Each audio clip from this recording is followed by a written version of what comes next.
Shall we? When grief becomes your greatest business plan.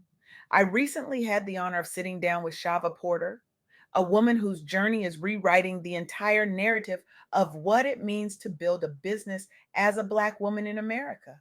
Sha'Va isn't just an entrepreneur, she's a force, a movement, a living testament to the truth that our deepest wounds, our most unimaginable losses, can become the foundation of our most unshakable legacies.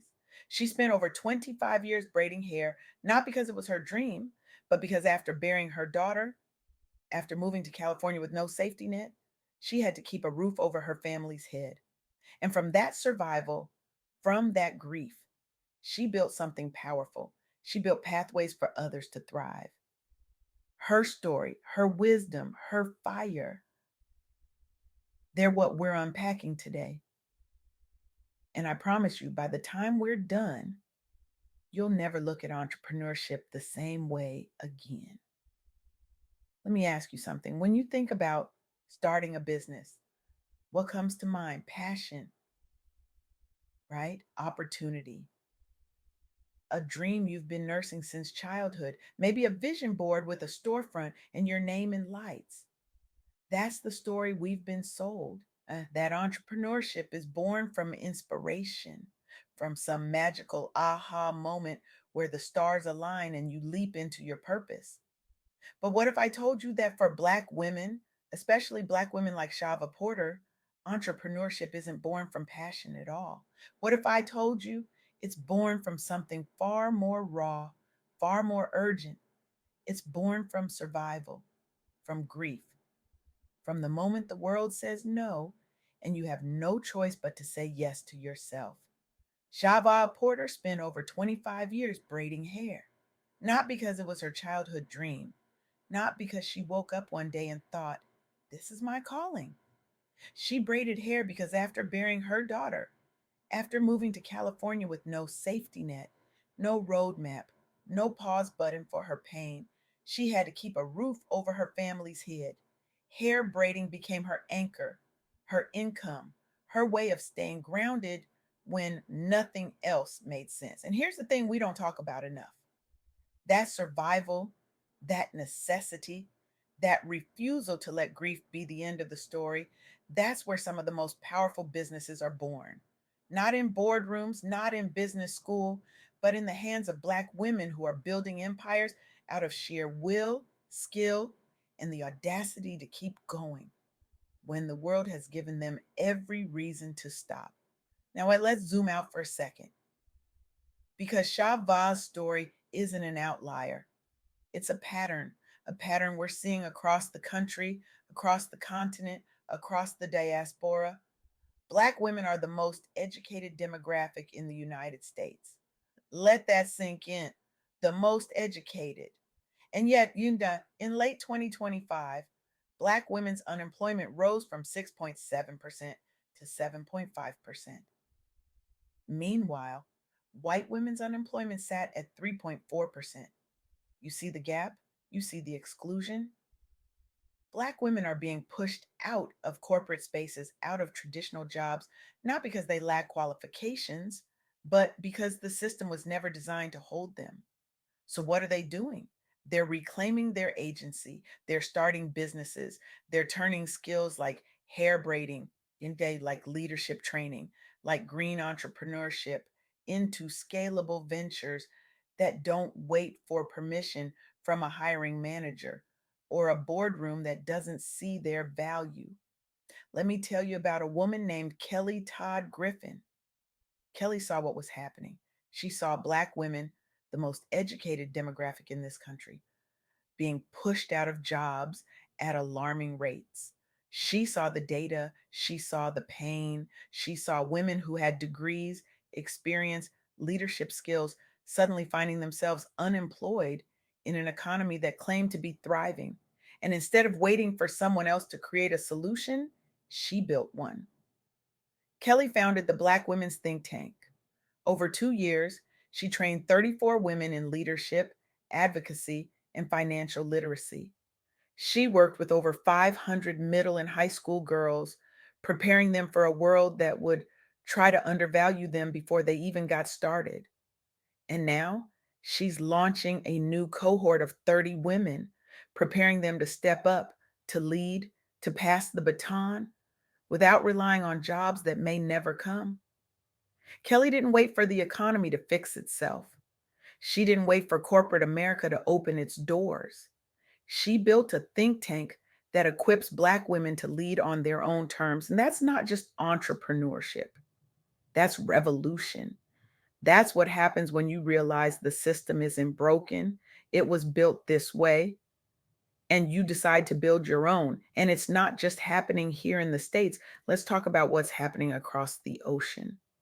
The Tony Elumalu Foundation launched something called the IYBA We4A program.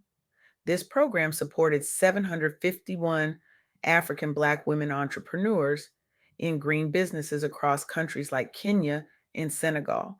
These women received nearly $4 million in non refundable seed capital, not loans, not debt, seed capital. They received green curriculum training.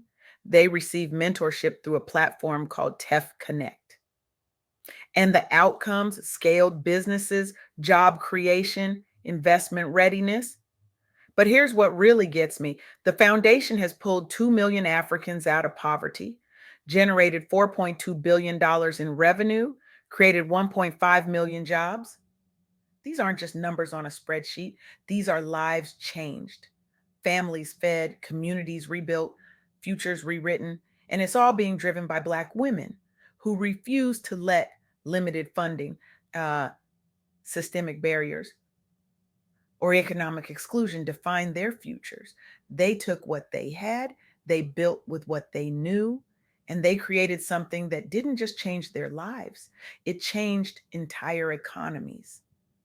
Now, wait, let's bring it back home because I want you to understand something. When Sha'Va Porter talks about her 25 years braiding hair, she's not just talking about a hustle. She's talking about a soft launch. She's talking about bootstrapping. She's talking about using her warm circle, her friends, her community, her sorors to build something sustainable without waiting for a bank loan or a venture capitalist to believe in her. And that's exactly what Essence Magazine highlighted in their Reclaim, Rebuild, Rise guide for Black women starting businesses in 2025. The guide didn't sugarcoat anything, it told Black women the truth. The corporate world isn't coming to save you, traditional employment isn't coming to save you. So here's what you do: move fast, set up sole proprietorships, file your DBA, soft launch to people who already trust you, bootstrap with personal savings, diversify your funding. Don't wait for the system to catch up. Don't wait for permission. Start now.